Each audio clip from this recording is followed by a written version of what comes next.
Hello friends, ഞാനിന്നൊരു egg ബിരിയാണിയാണ് ഉണ്ടാക്കിയേക്കുന്നത് കേട്ടോ. അതിന് വേണ്ടിയിട്ട് ഞാനൊരു 4 കോഴിമുട്ട പുഴുങ്ങി വെച്ചിട്ടുണ്ട്. അതിനകത്തേക്ക് 2 കപ്പ് അരി, ഇന്ത്യ ഗേറ്റ് എന്ന് പറഞ്ഞ അരിയാണ് എടുത്തേക്കുന്നത്.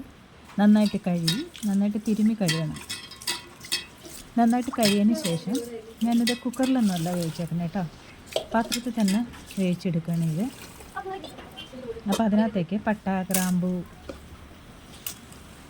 പിന്നെ വഴനയിലയില്ലേ അത് ഒക്കെ ഇട്ട് വെള്ളമൊഴിച്ച്, അപ്പോൾ ആ അരി ഞാൻ കുതിർത്താൻ വെച്ചിട്ടുണ്ട്. ഒരു അരമണിക്കൂർ കുതിർത്താൻ വെച്ചിട്ടുണ്ട്.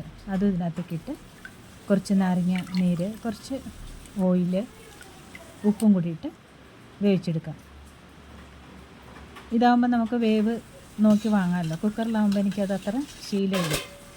പിന്നെ ഈ കോഴിമുട്ട ഒരു നെടുകയൊന്ന് പതുക്കെ ഒന്ന് പൊട്ടിച്ചിട്ട് വയ്ക്കാം. ഇതിനകത്ത് മസാലയൊക്കെ ഒന്ന് കയറാൻ വേണ്ടിയിട്ടാണ്. അപ്പോൾ ഇതിനകത്തേക്ക് മുളക് പൊടി, മഞ്ഞൾപ്പൊടി, ഉപ്പൊക്കെ ഇട്ട് ഒന്ന് പുരട്ടിയതിന് ശേഷം ഒന്ന് വഴറ്റിയെടുക്കാം. ഈ കോഴിമുട്ടയുടെ ഉള്ളിലേക്ക് എരിവ് ഉപ്പൊക്കെ കയറണമല്ലോ, അതിന് വേണ്ടിയിട്ട് ഒന്ന് ഇളക്കി വെച്ചതിന് ശേഷം കുറച്ച് വെളിച്ചെണ്ണ ഓയിൽ ഒഴിച്ചിട്ട് ഇതൊന്ന് വഴറ്റിയെടുക്കാം. അധികം മൂക്കണ്ട കേട്ടോ, അല്ലെങ്കിൽ ഇതിൻ്റെ ആ മസാലയുടെ ഒക്കെ അങ്ങ് ഇതായിപ്പോവും. അപ്പോൾ ഏകദേശം വഴറ്റി വന്നിട്ടുണ്ട്, അത് മാറ്റി വയ്ക്കാം. ഞാൻ 3 സവാളയാണ് എടുത്തേക്കുന്നത് കേട്ടോ. നന്നായിട്ട് നേരിതായിട്ട് അരിഞ്ഞ് എടുത്തിട്ടുണ്ട്. അത് കുറച്ച് ഓയിലും കൂടി ഒഴിച്ചിട്ട് ഈ സവാള ഒന്ന് വറുത്തെടുക്കാം. നന്നായിട്ട് വറുത്തെടുക്കാം.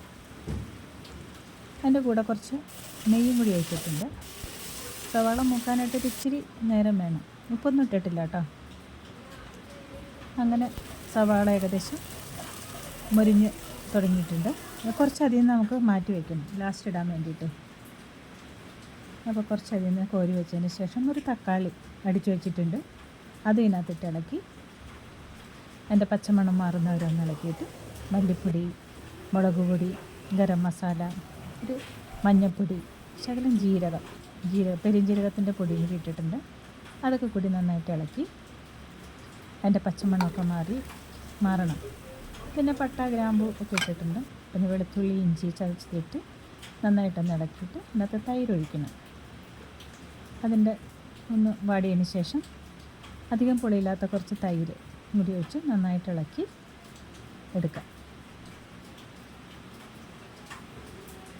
അപ്പോൾ ഏകദേശം ഗ്രേവിയൊക്കെ ശരിയായിട്ടുണ്ട്. കുറച്ച് മല്ലിയിലയും കൂടി ഇട്ട് ഇളക്കിയെടുക്കാം. ഈ ഗ്രേവിയിലേക്ക് കുറച്ച് വെള്ളം ഒഴിക്കണം. നല്ല തിളപ്പിച്ച വെള്ളമാണ് ഒഴിച്ചേക്കുന്നത് കേട്ടോ. നന്നായിട്ട് ഇളക്കിയതിന് ശേഷം കുറച്ച് ഉപ്പും കൂടി ഇട്ട് ഒന്നും കൂടി തിളച്ചതിന് ശേഷം ഈ കോഴിമുട്ട വഴറ്റിയതും കൂടി ഇട്ട് വേവിച്ച് വെച്ചിരിക്കുന്ന റൈസ് ഇതിനകത്തേക്ക് ഇടാം.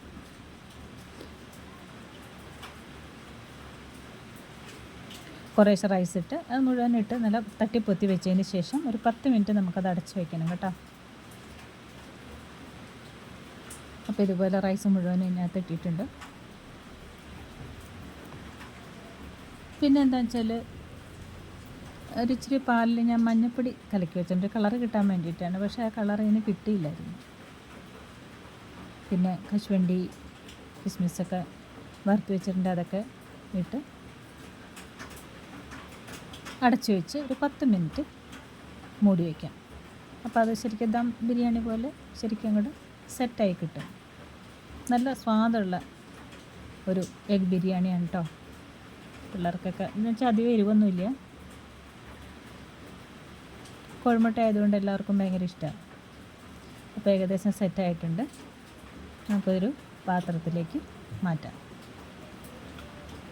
ഓക്കെ, നല്ല സ്വാദായിട്ടുള്ള ഒരു എഗ് ബിരിയാണിയാണ്. അപ്പോൾ ഇന്നത്തെ എൻ്റെ സ്പെഷ്യൽ റെസിപ്പി ഇതാണ്, എഗ് ബിരിയാണി. കണ്ട് ഇഷ്ടപ്പെട്ടിട്ടുണ്ടെങ്കിൽ ലൈക്ക് ചെയ്യുക, കമൻറ്റ് ചെയ്യുക. അപ്പോൾ അടുത്തൊരു വീഡിയോ ആയിട്ട് ഞാൻ വരാൻ കേട്ടോ. അതിനകത്ത് കുറച്ച് സവാള, പിക്കിളും പപ്പടവും കൂടി വെച്ചിട്ടുണ്ട്. അപ്പോൾ ഓക്കെ, ബൈ, താങ്ക് യു.